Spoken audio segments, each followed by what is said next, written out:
Hello there. Welcome to Schoology 101.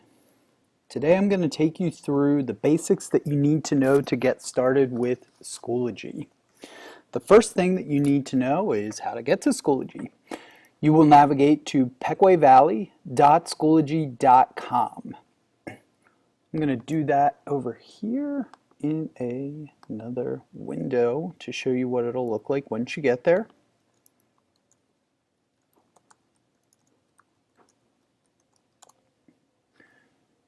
So once I get there, I'm going to see in this field, I can log in with email or username. You are going to log in with a username. Please do not try to log in with your email. That will not work. You're going to use your laptop username, mine's R. Donnelly, and your laptop password to log in at pequavalley.schoology.com if you haven't done that before. So I'll click login and I land on my home feed. You'll notice right away that if you're familiar with the Facebook layout, this looks very similar to that. I have an announcements feed here in the middle, and then I have some controls on the left and right that I can use to get to different places. Your controls will look a little different than mine and different than everybody else's. So don't get alarmed if you don't see particular buttons that I have. That's how it's supposed to be. The important things that you will have, however, in your feed will be the buttons across the top, search, home, courses, groups, resources, and then these things on the right, reminders, upcoming events, things like that, that will fill in as you join courses and groups. Some of the things you will see on the left will be recent activity, grades attendance, calendar, messages, and people. You'll be able to use those to see updates to your courses, groups. You'll be able to find contacts for your PLN or students in the people section, as well as in the calendar, see events that you have upcoming in courses and groups that you're a part of. Now that we're a little familiar with the layout of the home screen, we're going to create our first course. So I'm going to go to the Courses tab at the top, hit that, and I'll see a drop down. If I'm a part of any courses already, I'll see those populate in this drop down. You can see that I'm a member of many courses, but today I want to show you how to create your own. So I'll click Create here.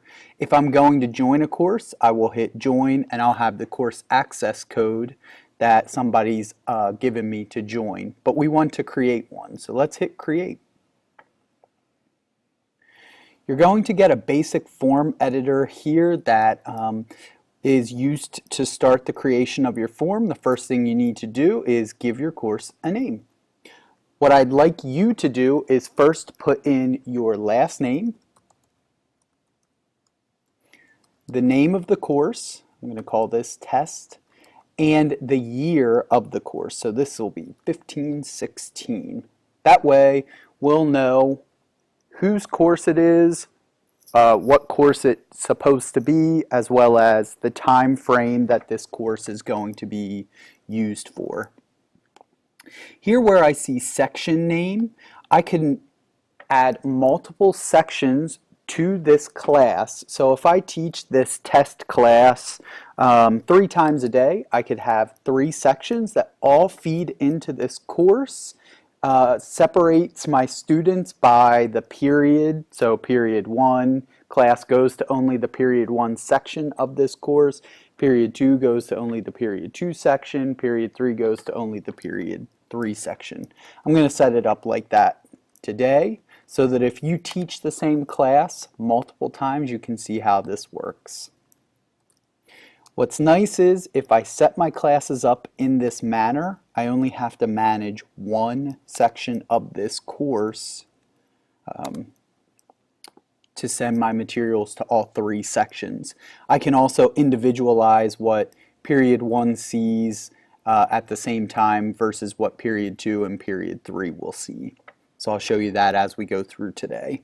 I'm going to pick subject area. You kind of have to pick what is most pertinent to you. I'm just going to pick other here. level, you can pick a single grade or grade level band. So I'm going to say this is a course from 9 to 12, and I'll press 9 to begin, add range, and say it ends with 12th grade. And last but not least, you need to pick a grading period.